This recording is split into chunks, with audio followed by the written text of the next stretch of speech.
নমস্কার বন্ধুরা, শিউলির রান্নাঘরে স্বাগতম। আজ আবারও একটা নতুন রেসিপি নিয়ে হাজির হয়েছি। মাংস রান্নার একঘেয়েমি দূর করতে আজ আমি বানাবো নতুন স্বাদের এঁচোড় কালিয়া। এটা বানাতে কি কি লাগছে আর আমি কিভাবে বানাচ্ছি আপনারা স্কিপ না করে প্রথম থেকে শেষ পর্যন্ত দেখতে থাকুন।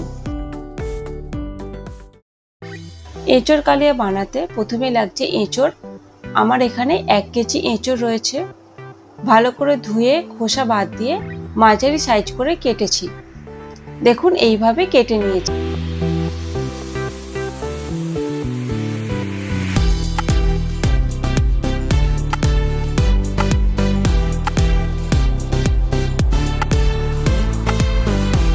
আর লাগবে দুটো বড় সাইজের আলু, সেটাকেও আমি মাঝারি সাইজ করে কেটে নিয়েছি।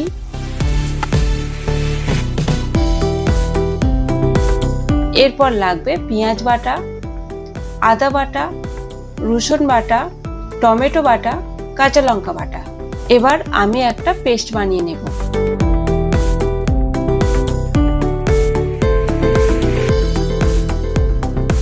হলুদ গুঁড়ো 1 চামচ, কাশ্মীরি লঙ্কা গুঁড়ো 1 চামচ, সামান্য গরম মশলা, জিরে গুঁড়ো 1 চামচ, ধনে গুঁড়ো 1/2 চামচ, সামান্য সর্ষের তেল আর অল্প একটু জল দিয়ে একটা পেস্ট বানিয়ে নেব।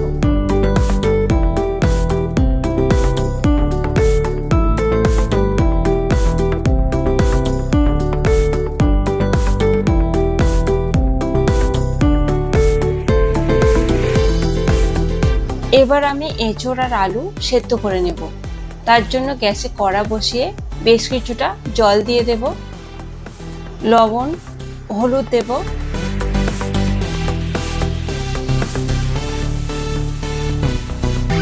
এবার এঁচোড়টাকে তুলে দেব।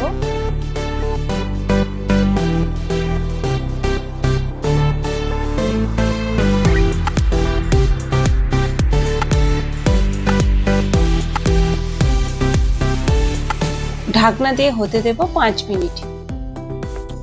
5 মিনিট হয়ে গেছে। এবার এতে আলুগুলো দিয়ে দেব।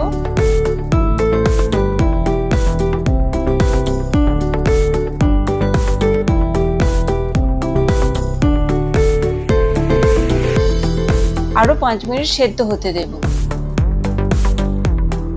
5 মিনিট পরে ফিরে এলাম। আমার এঁচোড় আলু সেদ্ধ হয়ে গেছে। এবার জল ঝরিয়ে নিতে হবে। এবার আমি এঁচোড় আর আলু একসাথে ভেজে নেব। আজ আমি পুরোটা সর্ষের তেলে রান্না করে দেখাবো। তেলটা হালকা গরম হয়ে এসেছে। এবার এতে দিয়ে দেব সেদ্ধ করা আলু আর এঁচোড়। হালকা আঁচে আমি ভেজে নেব।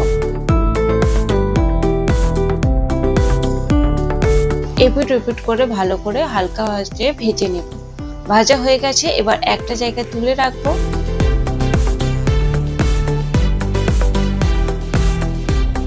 এবার ওই কড়াতে আরো কিছুটা সর্ষের তেল দিয়ে দেব।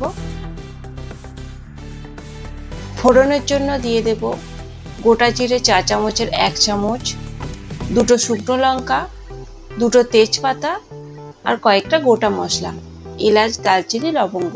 হালকা আঁচে এটাকে ভেজে নেব। ভাজা হয়ে এলে এবার এতে দিয়ে দেব পেঁয়াজ বাটা। গ্যাসের আঁচটা লো টু মিডিয়ামে রেখে পেঁয়াজটাকে ভেজে নেব।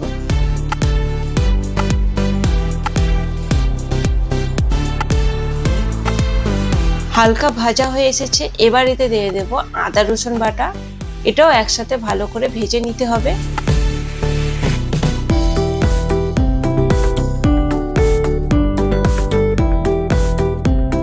ভাজা হয়ে এসেছে। এবার এতে দিয়ে দেব টমেটো বাটা, কাঁচা লঙ্কা বাটা। এবার সব একসাথে ভালো করে ভেজে নিতে হবে, গ্যাসের আঁচটা লো টু মিডিয়ামে রেখে।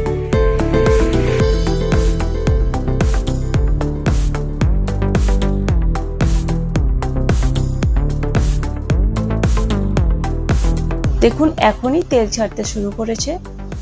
এবার এতে দিয়ে দেব আগে থেকে করে রাখা পেস্টটা। এবার সব একসাথে ভালো করে কষে নিতে হবে। দেখুন তেল ছাড়তে শুরু করেছে।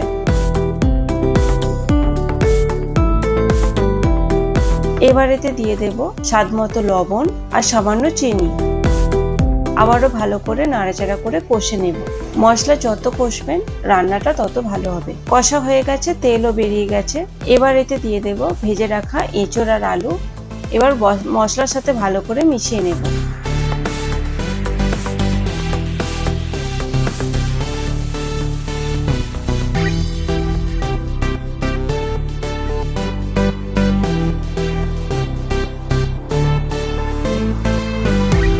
মেশানো হয়ে গেছে, এবার দিয়ে দেব পরিমাণ মতো জল, আরো কিছুটা লবণ দিয়ে দেব, দিয়ে ঢাকনা দিয়ে হতে দেব 10 থেকে 15 মিনিট, গ্যাসের আঁচটা লো টু মিডিয়ামে রেখে। 15 মিনিট হয়ে গেছে, এবার ঢাকনা খুলে দেখে নেব। দেখুন আমার আলু আর এঁচোড় সেদ্ধ হয়ে গেছে।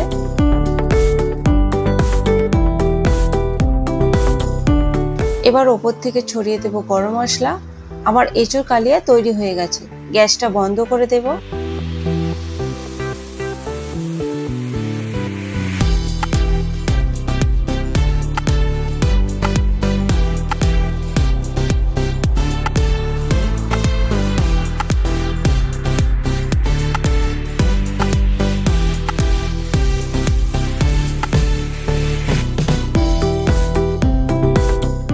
আমি গরম গরম ভাতের সাথে পরিবেশন করলাম।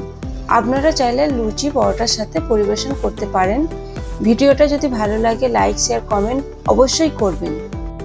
আমার রান্না যদি আপনাদের পছন্দ হয় আপনারা অবশ্যই কমেন্ট করে জানাবেন আর পাশে থাকবেন।